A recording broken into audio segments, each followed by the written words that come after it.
Olympic में medal जीतने के बाद कुश्ती संघ के खिलाफ देश के पहलवान बजरंग पुनिया, साक्षी मलिक, विनेश फोगाट जैसे रेसलर्स ने रेसलिंग फेडरेशन ऑफ इंडिया के चीफ बृजभूषण शरण सिंह के खिलाफ मोर्चा खोल दिया है। उन्हें महिला पहलवानों के साथ यौन शोषण करने का आरोप लगे हैं उन पर।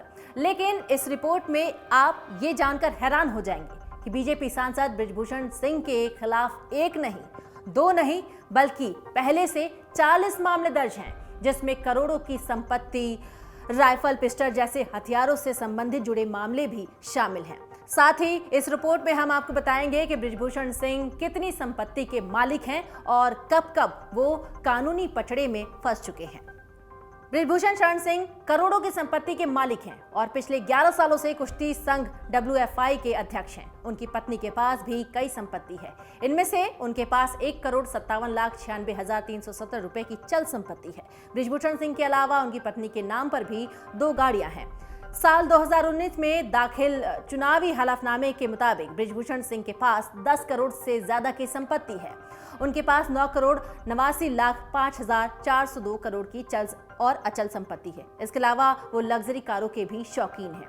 उनकी कार कलेक्शन में एंडेवो, महिंद्रा, स्कॉर्पियो जैसी गाड़ियां शामिल हैं। बृजभूषण सिंह के अलावा उनकी पत्नी के पास 6,34,44,541 की संपत्ति है। इनमें से उनके पास 1,57,96,317 रुपए की चल संपत्ति है। उनके पास 2 लग्जरी कार और उनकी पत्नी के नाम पर 2 गाड़ियां हैं। अब अगर ये आपको बताएं कि उनके ऊपर कितने केस दर्ज हैं, तो वो संख्या जानकर आप हैरान हो जाएंगे, क्योंकि उन पर 40 मामले दर्ज हैं। इस मामले में सुप्रीम कोर्ट में पहलवानों के वकील कपिल सिब्बल ने महिला पहलवानों की सुरक्षा की भी मांग उठाई है। उनका कहना था कि बृजभूषण शरण सिंह के खिलाफ 40 मामले दर्ज हैं और इसलिए मैं याचिका देने वाली महिलाओं की सुरक्षा को लेकर भी चिंतित हूं और कोर्ट से अपील करता हूं कि वो याचिकाकर्ताओं को स्पेशल सुरक्षा प्रदान करें। हथियारों के मामले में भी बृजभूषण के पास कमी नहीं है। बृजभूषण सिंह के पास संपत्ति और गाड़ियों के अलावा 5 हथियार भी हैं। उनके नाम पर 1 पिस्टल, 1 राइफल, 1 रैपिटर है। उनकी पत्नी के नाम पर भी 1 राइफल और 1 रैपिटर है। उनके पास करीब 1 करोड़ रुपए की खेतीहर जमीन है और उनके नाम पर 2 करोड़ रुपए का नॉन एग्रीकल्चरल लैंड भी है। उनकी पूर्णिया में 25 लाख रुपए की कमर्शियल बिल्डिंग भी है और उनके नाम पर 2 करोड़ रुपए की रेजिडेंशियल प्रॉपर्टी भी है। बृजभूषण का कानूनी विवाद नया नहीं है, बल्कि काफी पुराना है। साल 2019 में चुनाव प्रचार के दौरान बृजभूषण ने बसपा सुप्रीमो मायावती के लिए अश्लील शब्दों का इस्तेमाल किया था। उन्होंने रांची में एक नेशनल अंडर 15 कुश्ती चैंपियनशिप के दौरान मंच पर एक पहलवान को थप्पड़ भी मारा था। इसके वीडियो भी सोशल मीडिया पर वायरल हुए थे। बताया जा रहा है कि बीजेपी ने भाजपा के कद्दावर नेता के रूप में भी बृजभूषण शरण सिंह को पहली बार 1991 में टिकट दिया था, जब उनके ऊपर करीब 34 आपराधिक मामले दर्ज थे। बृजभूषण शरण सिंह गोंडा जिले के कैसरगंज लोकसभा सीट से MP हैं और वो 6 बार सांसद भी रह चुकी हैं।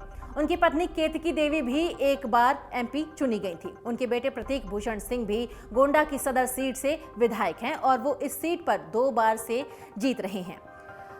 अब बीजेपी आखिर क्यों बृजभूषण पर कोई एक्शन नहीं ले रही है, ये भी सवाल उठकर सामने आ रहे हैं। इसकी कई वजहें हैं। पहली वजह तो ये 4 संसदीय सीटों पर बृजभूषण का असर है। बृजभूषण सिंह कैसरगंज सीट से सांसद हैं। बृजभूषण शरण सिंह का कुल मिलाकर श्रावस्ती, बहराइच, गोंडा और कैसरगंज सीट पर सीधा असर पड़ता है। दूसरी वजह यह है कि सपा को टक्कर देने की तैयारी में भी ये असर पड़ सकता है। 2024 के चुनाव आने वाले हैं और इस चुनाव में बीजेपी उन सीटों को जीतने की तैयारी कर रही है जहां पर सपा का दबदबा है, जैसे मैनपुरी, रामपुर, आजमगढ़ और रायबरेली। ऐसे में अगर बृजभूषण सिंह पर कोई सख्त एक्शन होता है या पार्टी से बाहर होते हैं तो बीजेपी के लिए अवध क्षेत्र की कई सीटों पर मुश्किल आ सकती है। ऐसे में सपा को टक्कर देना तो दूर, ये सीटें भी हाथ से निकल सकती हैं। तीसरी वजह यह है कि वो दागी तो हैं, लेकिन दोषी अभी साबित नहीं हुए हैं। बृजभूषण सिंह का नाम राम मंदिर आंदोलन से भी जुड़ा हुआ है। बाबरी विध्वंस मामले में वो अडवाणी, जोशी, कल्याण और उमा भारती समेत 40 आरोपियों में से थे। इस मामले में CBI कोर्ट ने उन्हें बरी भी कर दिया था। अभी बृजभूषण सिंह दागी तो हैं, लेकिन किसी केस में दोषी ठहराए नहीं गए हैं। चौथी वजह यह है कि राम मंदिर आंदोलन से भी उनका नाम जुड़ा हुआ है। राम मंदिर आंदोलन के दौरान आडवाणी की रथ यात्रा में अयोध्या और आसपास के इलाकों में वो काफी सक्रिय रहे थे। 1991 में जब पहली बार लोकसभा का चुनाव हुआ था, तब उस वक्त बीजेपी ने उन्हें गोंडा का रॉबिन हुड कहकर प्रचारित किया था। पांचवी वजह यह है कि विपक्ष दूसरे दागी नेताओं पर एक्शन की भी ये मांग कर सकता है।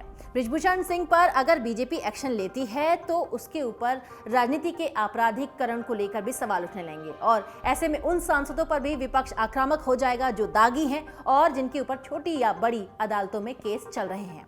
हालांकि अभी बीजेपी हाईकमान इस मामले पर क्या आगे कार्रवाई करेगा, उस पर अभी कुछ भी कहना मुश्किल है।